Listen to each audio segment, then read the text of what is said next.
Gulf நியூஸின் தமிழினுடைய செய்திகளில் ஈரானின் அரசு ஊடகமான பிரஸ் டிவியில் காத்தம் அல் அன்பியா மத்திய தலைமையகத்தின் செய்தி தொடர்பாளர் வெளியிட்ட அறிக்கையில் குறிப்பிடப்பட்டுள்ளதாவது: எங்கள் இராணுவ ஆற்றல் மற்றும் எங்கள் ஆயுதங்கள் குறித்த அமெரிக்காவின் உளவு தகவல் முழுமையற்றது. எங்களின் உண்மையான ஆற்றலை பற்றி உங்களுக்கு எதுவும் தெரியாது. நீங்கள் தாக்கியதாக நினைக்கும் எங்கள் தளங்கள் முக்கியமற்றவை. மேலும் எங்கள் கண்ணியமிக்க அன்புக்குரிய முஸ்லிம் தேசத்துக்கு எதிராக நீங்கள் தொடங்கிய போருக்கு நீங்கள் விலை கொடுக்க வேண்டும்.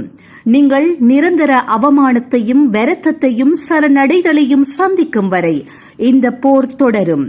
நீங்கள் ஏற்கனவே பெற்ற கடுமையான அடிகளின் தொடர்ச்சியாக எங்களிடமிருந்து மேலும் பேரழிவை ஏற்படுத்தும் தாக்குதல்களை எதிர்பார்க்கலாம் என்று ஈரான் கடுமையாக அமெரிக்காவை எச்சரித்துள்ளது.